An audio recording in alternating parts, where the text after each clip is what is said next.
All right, tonight we're fortunate. We got Derek Brinkmann and Tim Cotton. You probably know them as Supreem and Draconi from Citadel Studios. We're going to talk about their new game, Shards Online. And they agreed to sit down with me, and let me ask them a few questions about it. Hey, everybody. Hey, how's it going? And in case you don't know, I'm Derek, co-founder, project lead, technical lead, all of the above. And I'm Tim Cotton, creative director, other miscellaneous things as well. I set things on fire, that's my job. Yeah, everybody loves how well you do your job, too. You're famous for it. Indeed. Now, speaking of setting things on fire, your guys' big claim to fame at this point is, both of you are mostly known for your work as leads in Ultima Online. And I really want to see how much Ultima Online influenced how you think about RPGs, MMOs, and how you went about working on your design for Shards. Tim, you want to take that one? Sure. I mean, the first thing I'll just reiterate there is that, yes, our core MMO experience came from Ultima Online. Both Derek and I's first MMO was Ultima Online. We joined it later in its lifetime, but we were with it for a significant portion of it. So it certainly shapes the way we think and feel about what a sandbox MMO can. Well, anyway, when you really think about it, UO, it inherited this beautiful legacy of MUDs and text-based adventures where you have this deeply interactive world where people can join up and help, and even in Ultima Online there was a counselor program for players to help each other. We want to kind of legitimize the idea of having a world, having a full story, having plot, characters, having things to do, and then saying, but if you also want to take this in a different direction, feel free. Take it, and with our blessing, we want you to build your own worlds. That's kind of the vision for Shards Online. Yeah, pretty much. I mean, just to build on that, Tim and I were always impressed with the kind of level of freedom that designers had on Ultima Online. It really just kind of... The way the system was designed was so dynamic that you could do just about anything. I mean, Tim burnt an entire city to the ground. That's true. I did burn an entire city to the ground. I also, Derek was talking about how much power we had. Part of that was because of most of the game itself was not built on a secret sauce engine. It had a deep kernel layer where that was all the game code underneath. But on top of it, 95% of it was written in a scripting language that was very easy for designers to work with. So it meant that, hey, when I discovered that a bunch of people were duping a bunch of items and there were a bunch of essentially crashing the economy, well, I was able to write a script that can set their homes on fire and leave a burning effigy of their duped item in its wake. Those were things that I was actually allowed to do as a game designer that, man, I think that would be fun to give the freedom of that to other people. I think you also created a parallel dimension at one point. I did violate causality and change the very nature of space and time in the Ultimate Universe just for the giggles, but we had that power. I did it for the lulz. Because he was a mad mage who was insane. Indeed he was. All right. Yeah, I've actually got pieces of that city you burnt down packed away on it. Alas, poor Magencia. Yeah. It was at once a great and a sad thing, because when you think about Magencia from the Ultima lore, that was a city that was destroyed for its pride and its hubris. And in the UO universe, it had never happened, or at least it had not happened yet. And so we decided at one point, hey, if we're really clever, we could take all of the static objects in the city, cast them over to dynamic objects, give them all hit points, and maybe script in a little bit of burnt ash, exploding fireballs, and some other things. I think there's a common theme here that I liked fire. I think that's if you're catching on to that. We did have demons invade and destroy that city. We did allow players to save portions of it, or at least do their best. I will admit that the desire to have pieces of rare rubble seemed to have been pretty strong with the players, who more encouraged demons on some servers to destroy their city as they followed behind and collected the pieces. I've always been really impressed with games that manage to change the game world in game time. Rather than just having it happen all at once when an expansion releases. we have that kind of concept. Our first map has the main city is built on a arcane circle, and one of the gods is trapped in the circle, and she was just recently trapped there. Her power is so strong, giant blue ball of energy has just forced all the people that live in the city out of the city. And so it's going to be part of the game for you to figure out how to release her energy to allow the residents to come back into the city. And that's going to happen differently on different shards, right? People will do it kind of at their own pace. And so that kind of shows that, you really do affect the world in real time. And while you might not be there for when the shield drops, you were a part of the process it took to get the shield to drop. Right, exactly. And moreover, it has real effects. For instance, the water goddess is actually trapped. Well, what does that do to the nature of all water magic on that shard? So there will be consequences depending on how fast or how differently people handle the challenge, and that's just for alpha. I mean, that's just testing out the whole system. We have a lot planned. Exactly. I see what you did there. Yeah. Now, I mean, is this type of dynamic really what you see as making Shards unique compared to a lot of the other MMOs, and especially like the newer developing games that are out there? Well, absolutely. I mean, a living world philosophy for MMO design, that's old, but it's also kind of new. Few games have actually pursued it. When you really think about what became successful after Ultima Online, it's the EverQuest and the WoW model of having thousands of quests. When you have an involved story where you have people adventuring and moving around storylines, it's great. Hey, it works for those games, but it also leads to investor stagnation, where people say, hey, the only kind of MMOs we can make that are safe to put money into are WoW clones. And we don't believe that at all. We believe that UO shone a great light on the future of Sandbox, and we want to take that in a new direction by also giving players the same power that we have as designers. Right. And so the concept of a living world is something that, for a player to truly understand, they need to understand how that living world is constructed. And so it's kind of a shift in game design in the kind of way the world is constructed.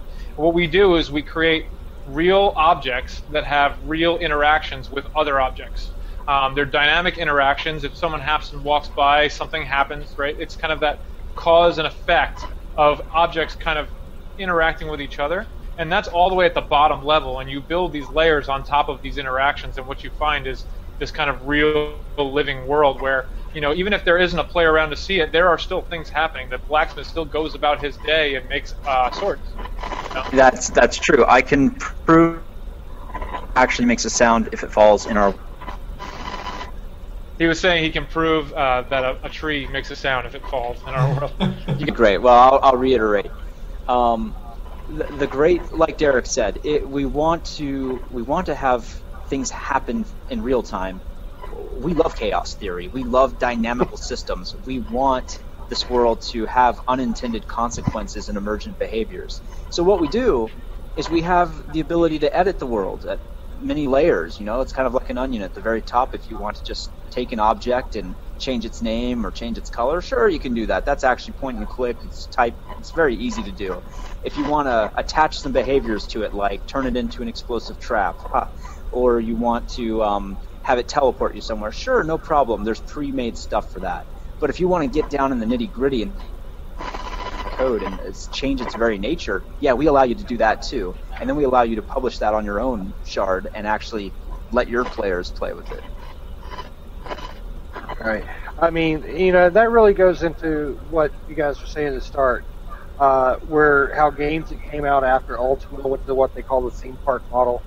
Thousands of quests just leading you along. Mm-hmm. I also see a lot of new games come out claiming to be sandbox, but when you get into them, it's a few sandbox elements. So, I mean, can you really sum up a clear, concise definition of what you consider sandbox? I can be really concise, and I think Derek can also add on to it. Yeah. We both have strong feelings on the topic. So my definition of concise is that I can walk out my house door, I can take something out of my backpack, I can drop it on the floor or the ground, and I can watch another animal or another NPC walk up and say, oh, that's shiny, I want it, or toss it in the trash for me, or we get in a fight over it and one of us is dead. that's my definition of a sandbox. Anything could happen based on the behaviors that are in there, but the idea is, what is the maximum amount of freedom I can give without breaking the gameplay? Right. I mean, a sandbox at its core is an analogy, right? It's an analogy of a kind of an area where a bunch of things are placed there, little toys and stuff, and you basically interact with them and do what you want with them. And that it's about putting as few barriers to that kind of freedom, where you just kind of get in there and do what you want to do. And the key to that is basically to create a bunch of ways to interact with these things in the world and just see what happens.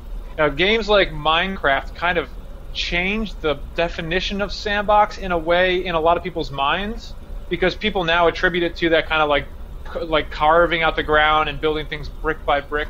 That is not really what the traditional concept of sandbox is. The traditional concept is it's a simulation more than it's a game, right? Like the simulation comes first, the game comes second. And in most games, the game comes first, and the simulation is just there to suit the game. And so it's kind of that core concept there. Yeah, and that's one of the things I loved about the Ultima series when I first started playing it. So I was a kid. I mean, I played Ultima 3 on Nintendo. I got Apple II and played some of it. I remember when I got Ultima 6 for PC in full VGA color. And I'll tell you what, here's what blew my mind.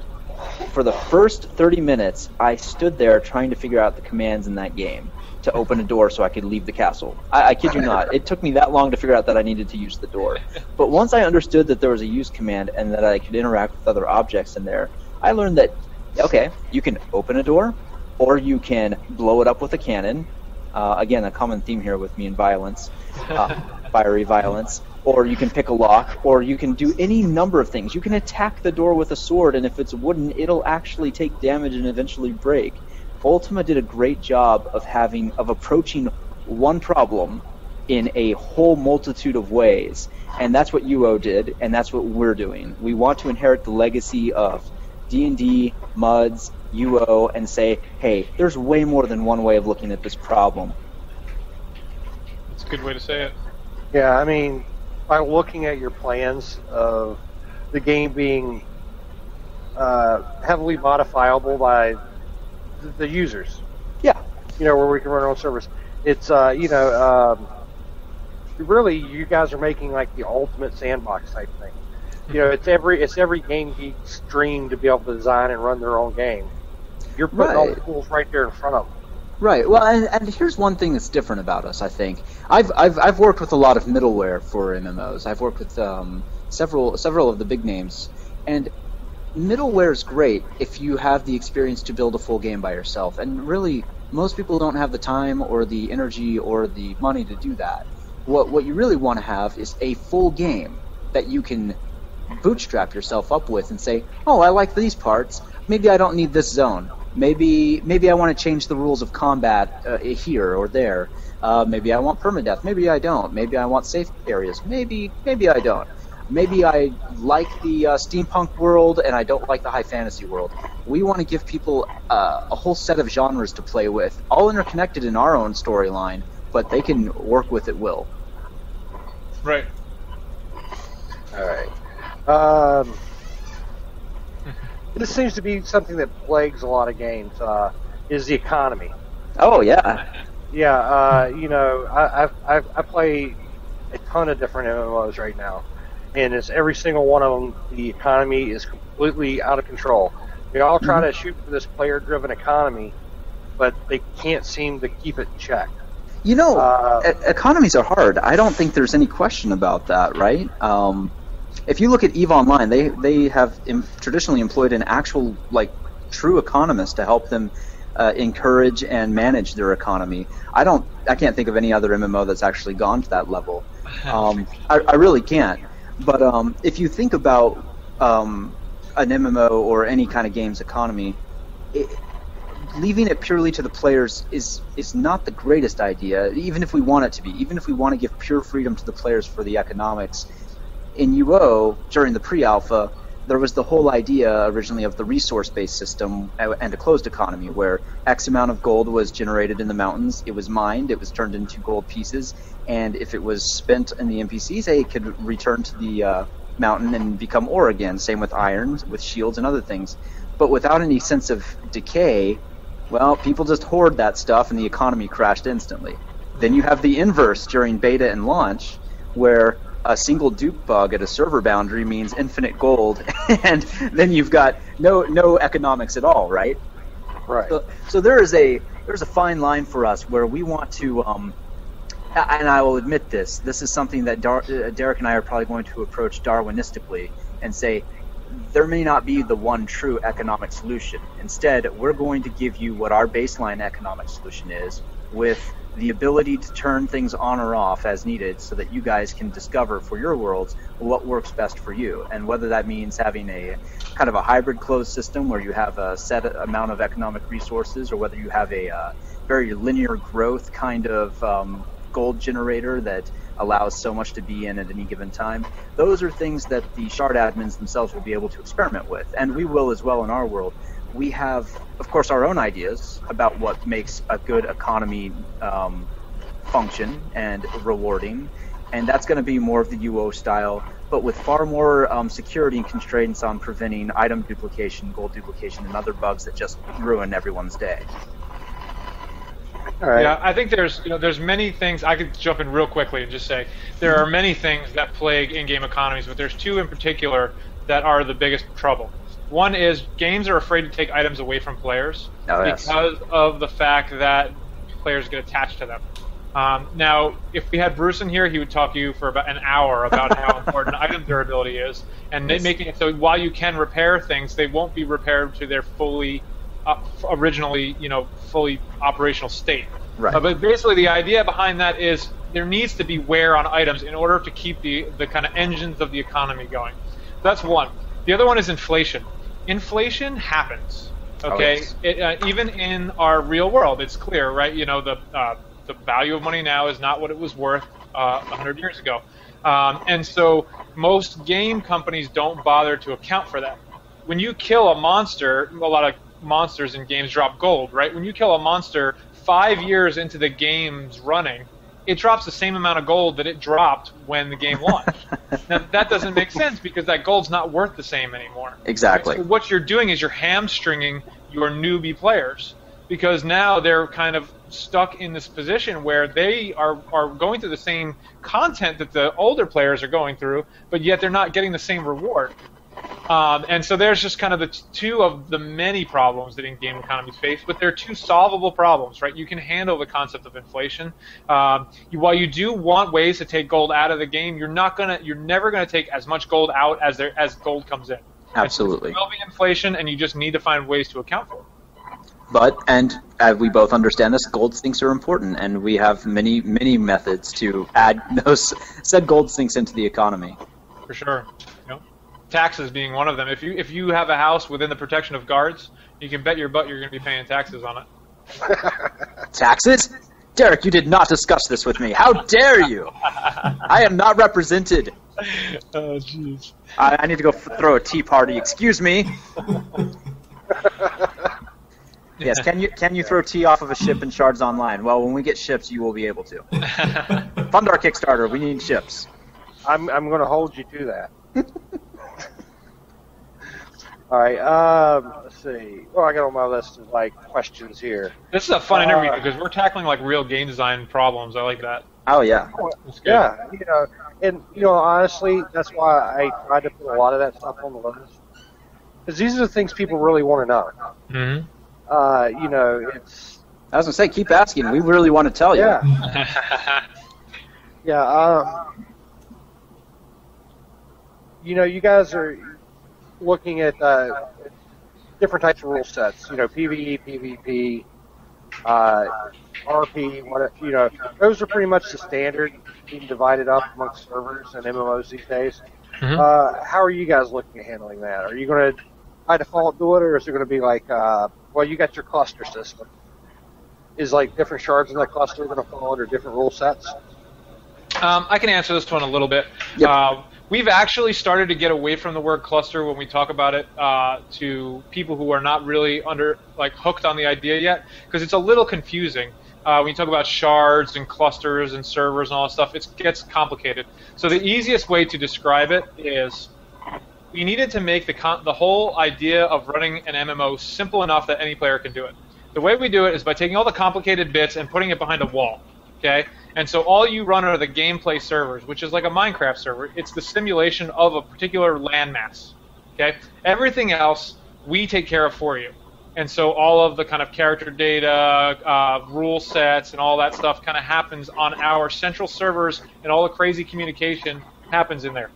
And so what that causes is it forces a set of rules to happen across a given cluster. When you think of a cluster is the equivalent of a server in like World of Warcraft, right? When you go to the server list, you see servers. That's our list of clusters. You have the official clusters, and then you have the community-run clusters. Then within the cluster, we have the shards. A shard is basically the equivalent of a zone in a game. And so you can connect lots and lots of these shards, which are zones, together into a cluster, which is a server. And now you have like a massive functioning game world. Some players may choose to run a small server that has maybe one or a few shards. Some players may try to connect, 100 shards together and make one giant community-run server. It's really up to them. And so that cluster will enforce a set of rules across the entire set of shards that are connected to it. And there's a very specific reason for that. You don't want to be able to take a character that you geared up on a very easy server and go to a permadeath server and kill people. It's just you have to enforce a level of fairness across all of the zones or shards that are connected together. And so that's why the cluster is kind of the enforcer of the rules. Yeah, it's like a common pact, at the cluster level you have a common set of available rules that the shards, turn on or off or use. But like Derek said, you don't want someone in cluster infinite gold to visit cluster. This is a really hard game. Right. And so and so your characters will live on the cluster. If you choose to go play on another player-run cluster, or you want to come play on an official cluster, you'll make a new character. Actually, I think we knocked 2 questions out with that one. Oh, nice. Because one of them on our little list was how do clusters work. Okay, well, I guess we got you kind of got it, yeah. When we talk about the official rule sets that we're going to support, we're definitely supporting one, which we're calling our default rule set. And that's when we talk about when we hit alpha, we'll have at least one rule set. We'll call it. We'll have a much cooler name for it than default. Don't worry. Yes. Yeah, but that rule set basically will be akin to Ultima Online, but not quite as hardcore as the original Ultima Online. We haven't 100% decided on the kind of division of is it AOS? Is it pre-AOS? It's going to be similar to that. T2A. T2A. In the fact that there will be consequences for dying, but it won't be like, oh my god, I have to start over. So, it's somewhere in between. There are plenty of areas of the world that are protected by guards, and you can play there without ever having to worry about getting killed. Or you can go out into kind of, we call it the wildlands, where there's less protection and where you're kind of up to protecting yourself. That's our initial rule set. We have a stretch goal right now that we're awful close to getting to, the $80,000 stretch goal. That is the permadeath rules, and that kind of makes Shards Online like a roguelike, where it's relatively quick to develop your character to max skills, but you're going to lose everything when you die. And so that's going to be a really fun rule set, especially for community servers, because players may want to try a couple of different community servers. They don't want to invest a year of their time into a community server before they know that it's the right place for them. And so the permadeath rule set is great for player-run servers. Plus, honestly, we haven't seen a lot of games that actually enforce permadeath, so this will kind of be fun again. Not that we're social Darwinists or anything, but yeah, let's see what happens. I'm really happy that games like DayZ and Rust have kind of made permadeath acceptable again. Yeah. Because it's been a long time since a gamer would actually say, "Oh, I'll play a permadeath game," and so those games kind of brought it back, and we're going to bring it to the RPG genre. Now I'm having flashbacks to being handcuffed in the dark. Thanks, Derek. Let's see. Now, with we had talked about the shards and the community managed shards. Now, are those going to be hosted by you, by them, or is it an option, or is it optional? how to be handled? So when you're running a development shard, now this is for people who are messing around with making a dynamic event or some kind of mod, they can do that completely without any hosting from us. They will basically get a little thing that they can run. It's a lot like a Minecraft server where you can kind of locally develop on it. You can also launch that thing, and people will be able to connect to it by IP address. And so you can have a single shard that players can connect to. When you start connecting shards together, that's when we get involved. And again, it's because MMOs are complicated. We have to take care of the complicated stuff. And so you will rent, essentially, a cluster server from us. And so there will be a nice web interface that's very powerful that will allow you to access your cluster and have a whole lot of stuff that you can do to it. You can whitelist specific shards, you can whitelist players, you can set access levels for players, you can change the rules, you can upload custom content. All that stuff will happen in the cluster through this kind of admin interface. And so when it comes to the shards that connect to that cluster, it's completely up to you how you host it. If you want to host it on a toaster in your kitchen, you can do that. I don't know how popular your shard will be if you do that, but we expect. We talk to gaming communities a lot. Like, these are people who have run servers, like Neverwinter Nights servers. These guys kind of know what it takes, and these guys are going to, probably have their cloud servers, or they'll go to a game server hosting provider and get shards officially hosted. So you kind of have a stable platform for your shards, and then those will be connected into our general cluster. Okay, so there's going to be a lot of flexibility on that. If they want to manage the cluster, you get involved. If they just want to deal with the shard, they can host it wherever they want. Right, and that's primarily because you don't want to have a cluster if you want to mod. Right? If you want to play around with some mods, you want to just be able to do that without having to get onto a cluster. Right. One of the added bonuses, sorry, I will say this, I almost forgot. One of the added bonuses of having a cluster is that you become available to be listed on our public server list. And so players won't have to magically know your IP address to play on your server. They can come to the server list. We'll have this kind of fancy algorithm to list them. You can sort them in different ways, filter them, and then you'll be able to kind of find a shard that's right for you. That kind of goes to our play by your rules slogan. It's basically, you can find a home for you that will be the way you want to play. Whether it's on an official server or on a player-run one, that's completely up to you. Okay, so basically, when the rules are all set on the cluster, all that'll push downstream to all the shards that connect to it. Yes. Okay. Absolutely. And just to be very clear, you might have two different shards, right? You might have a shard that's PvE only and one that's PvP fully, and they're connected by a gate. They're both opting into the same rule set. They're just enabling different portions of it, right? Yeah. And that's one of the core ideas of a common rule set in the cluster, is that it shows you what's possible, and then it's up to the shard admins to decide how they're going to use it. Exactly. You guys are doing a mobile application. Can you tell me about it? It's one of our ideas that Tim and I always talk about, and we don't understand why more MMOs don't do it. Some do it to an extent. I think like World of Warcraft allows you to interact with your auction house on your phone. But I feel like you can take that so much further. You don't need to provide the entire game client on a phone. What you want to do is give players a meaningful way to interact with the world without being online with their actual game client. And so we have lots and lots of ideas for ways to do that. The one that we feature on our Kickstarter page is with hirelings. So hirelings is a system where you can pay local NPCs to do tasks for you. And so you'll be able to manage those guys and change their orders and kind of change things up through your companion app. And that's one of those things that won't be available at alpha. It'll be coming down the road, but definitely before release we'll have a version of our companion app available.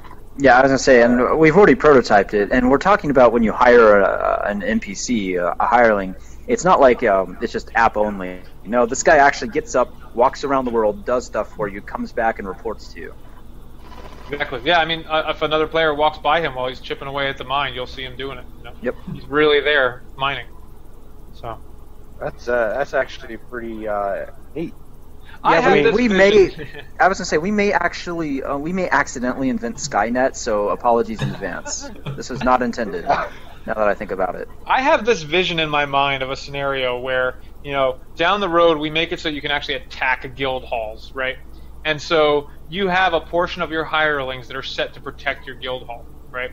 Well, they identify a threat, like there's a force amassing nearby, right? And so you get a notification on your phone. One of your hirelings goes, "Hey, there's people coming!" And, like, hey, boss! Yeah, you get a text message from, like, Greg the guard, right? And so he's yelling, "Dude's got a pitchfork.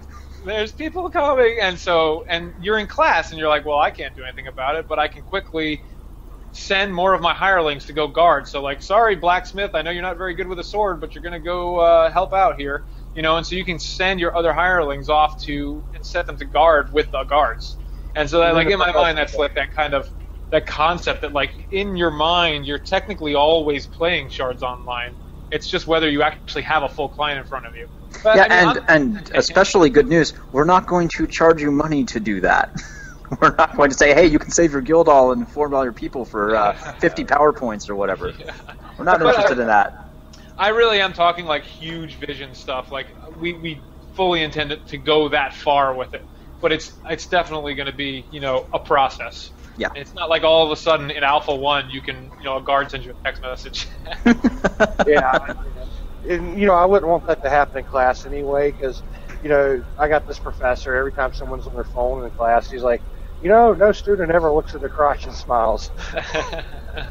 I always liked, there was an interesting concept in EVE Online called alarm clock raids. I don't know if you're unfamiliar with the term.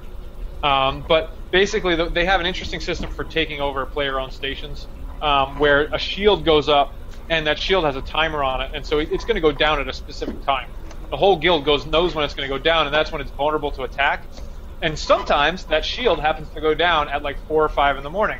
And so you had these things called alarm clock raids, where you actually had to set your alarm clock and wake up at 5 a.m. to go to your computer to protect your player-owned station. A really cool concept, but really brutal to the players, right? And so if you have some kind of way where you can hire NPCs to kind of take care of that threat for you while you're sleeping, I feel like that's a much more elegant solution than making you wake up at 5 a.m. I'm glad you brought that up, because that leads me to a question I've got. With your house or your guild hall or whatnot, you're going to be crafting. Now, I've seen some of the videos that you've put out for the Kickstarter. I've seen the playtest videos. It looks like these things aren't something like where you just drop a plot and it's there. It's going to have to be built over time. And one thing I found where I played EVE, I found kind of discouraging, was so much of the game was based in real time. The time investment to do everything. So, I mean, like with crafting houses and stuff like that, that's something these NPC hirelings will be able to help with. Well, yeah, actually, if you see that one clip of the house being constructed and the guy's kind of standing there, the player's not actually doing any work. He's just standing there, like, supervising, right?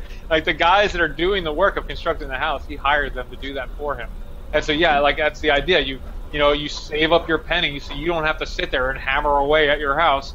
You kind of amass this, like, stone and wood. You kind of build these piles up near your plot, and then when you're ready to construct it, you go and hire a bunch of carpenters, and they build it. Of course, you can just kind of get your guild and go, hey, I'm going to give you guys free pizza and wings, and we're going to build the house together on Friday night.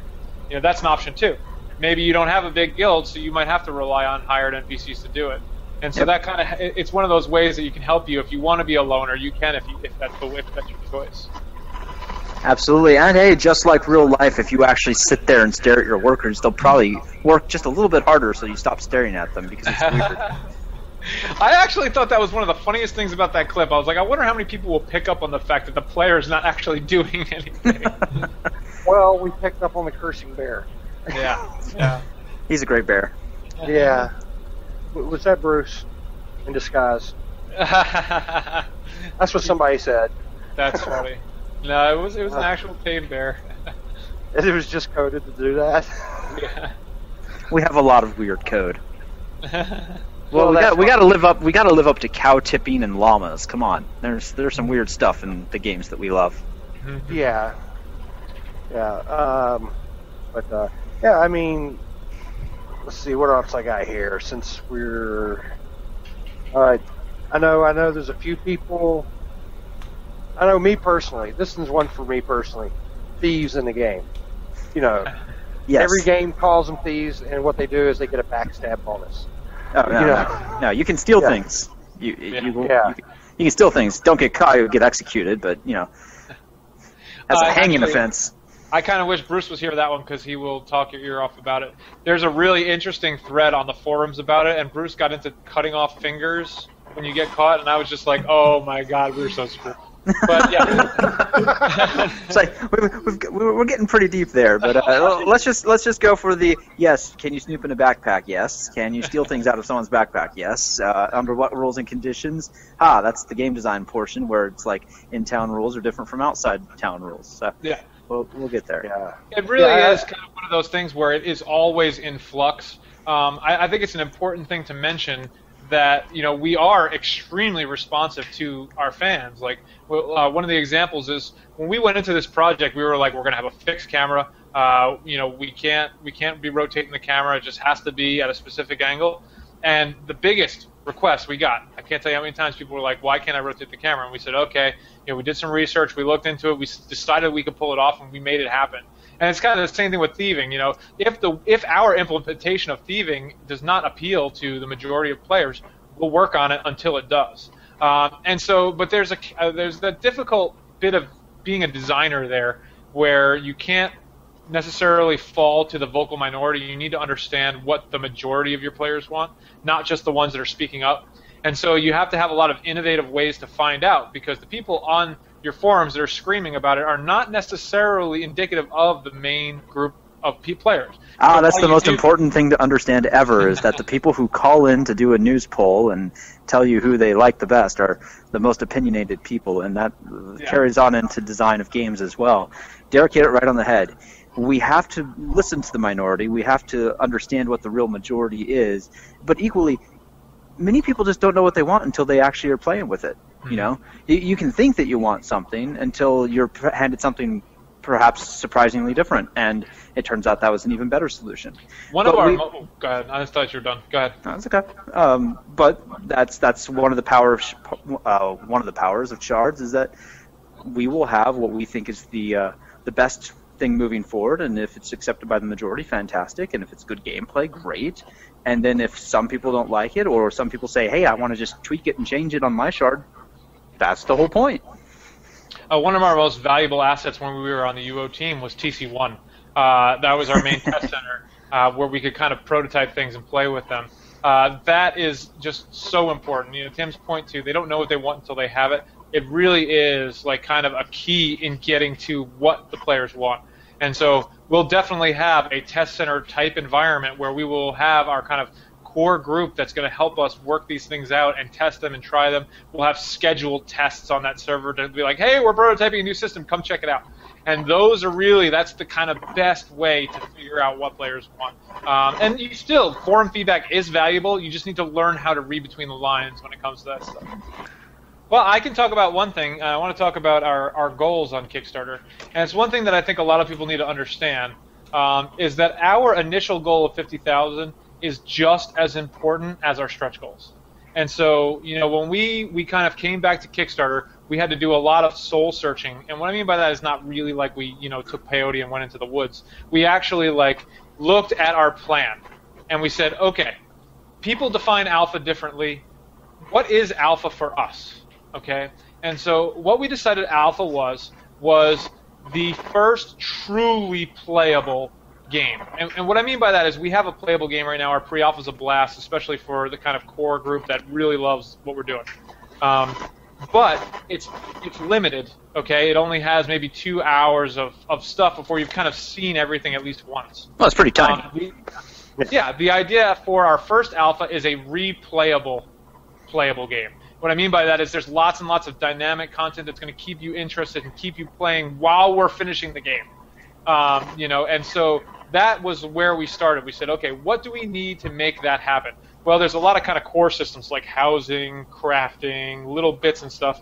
You can look at our development roadmap, and it really kind of nails it and explains what is that kind of minimum set.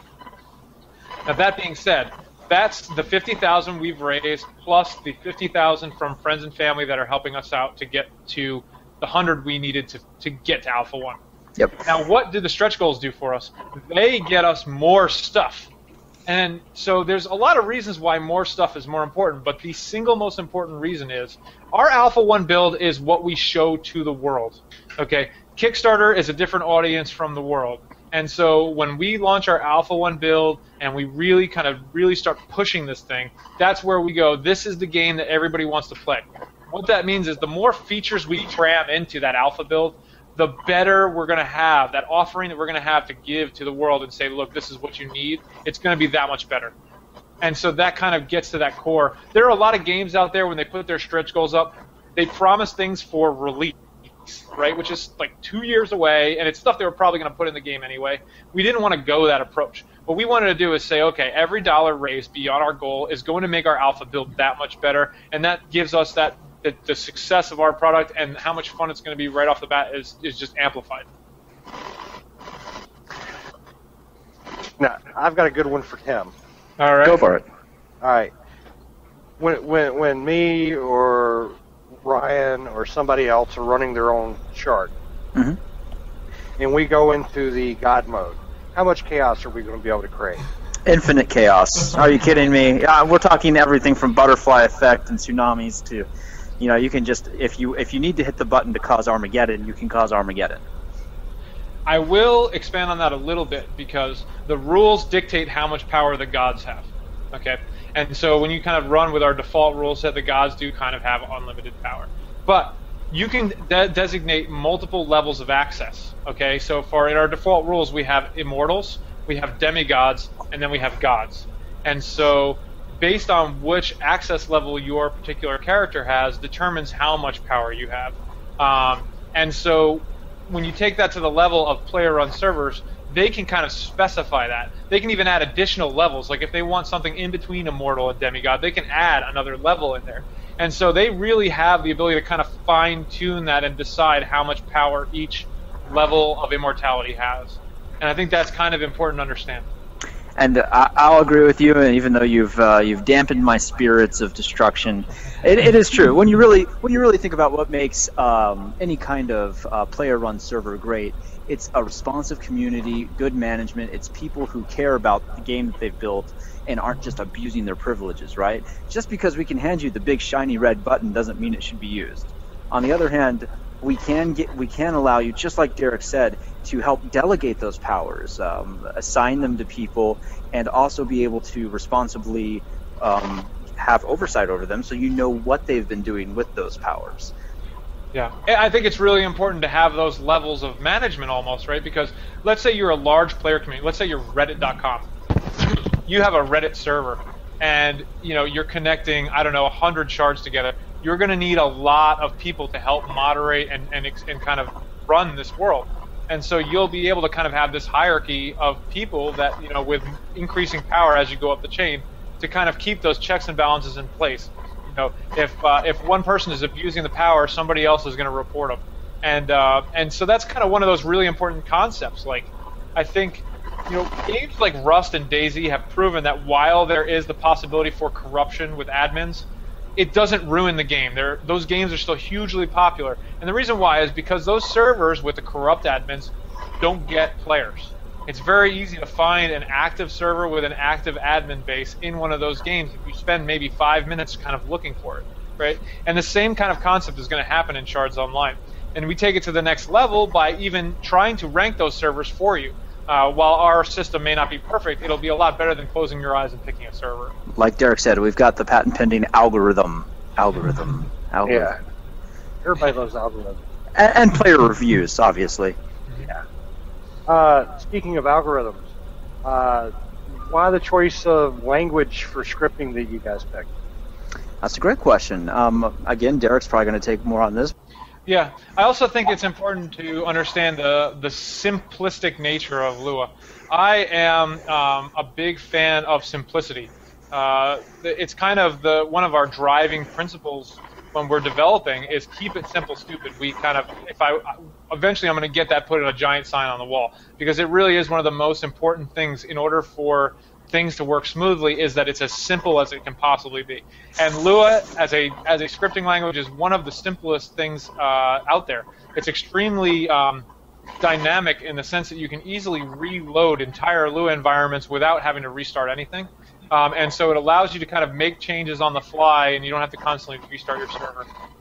In addition to that, it is extremely forgiving for somebody who's not like a classically trained programmer. You can get away with things that will work for you, right? Like you won't be selling your code to anybody, but it'll work on your server. And I think that's one of those things where, you know, a lot of these modders will just kind of make things work for them, and that's good enough for them. We make sure that we try our best. There will always be one or two ways to crash the server, but we try our best to make Lua uncrashable. There's really very little you can do in that environment to actually shut the whole server down, and that's kind of an important concept as well. And so Lua helps us with that by being a little bit more forgiving.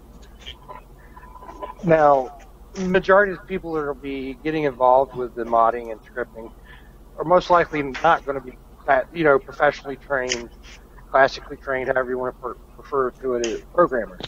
Most of them are going to be hobbyists, and I know a lot of the hobbyists get involved in languages like .NET languages or Java. I mean, you think it'll be pretty easy for them to make the jump from that to something like Lua? Well, like I said, the nice thing about Lua is that it is a forgiving language. So once you get over the kind of hump of learning the new syntax, it's really not that much of a jump. It's relatively easy to kind of just get in there and say, okay, I can make some really simple changes without truly understanding how Lua works. But then as you mod, the more you'll understand it, and the better you'll get, and the bigger your mods will be. I can show you that there are a couple examples of a mod where you can change one or two lines of Lua, and you fundamentally change the game. Change the base health of every mob in the game to something 10 times what it is now, and increase damage. Now all of a sudden you've changed combat, right? And you change like 2 lines of code. So it's just kind of an example of you can start small, and that's why we're giving you an entire game to start with. We're not giving you, just like Tim said, some middleware where you have to make the whole game. Yeah. You can make some very minor changes and make a mod. It doesn't take long. We actually have a Modding 101 video we've already released where we made a mod in less than 10 minutes. And I'm releasing another one where I did some scripting, and that took less than 16 minutes to make. Now, granted, I'm used to the tools, I'm used to the engine and stuff, but it shows you just kind of the simplicity of the system and how quickly you can crank stuff out. Exactly. We're not asking people to be like professional game developers. We're not asking them to have 3 years of Unity experience. We're abstracting away all of that difficulty, and it's great if you have programming experience. That's wonderful. If you know Java or C#, you're going to look at Lua and say, oh, okay, well, tables. Okay, that's interesting. And, okay, I know Lua now. Pretty much. All right, guys. Well, it's getting a little bit late on the East Coast. All right. We're on the East Coast, too. So. Yeah, I know. But anybody watching the video may not be. Right. I'm pretty sure we all got work in the morning, so I'd like to thank the two of you for giving me the opportunity to sit down and chat with you. Thank you very much. It was a pleasure. And hopefully we can get the opportunity to do something like this again in the future. All right. I got to throw my shameless plug in there again for Kickstarter. Every pledge counts. Please get in there and back us if you haven't already. If you have backed us, we've got some really cool add-ons like T-shirts and stuff that you can kind of get some more extra stuff into your pledge level. I know that Greg is a proud backer. He's always in our IRC talking us up, and we love him for that. And so come join us on IRC. We have a very active group on IRC. If one of the devs isn't there, Greg will be there, or somebody else that's a fan of the game will be there. And so we'll be there to answer all your questions. Thanks, guys. Really appreciate your time. And, thanks, Ryan. Excellent. Thank you, guys. Yeah. Have a great night. Thanks. See you in the game.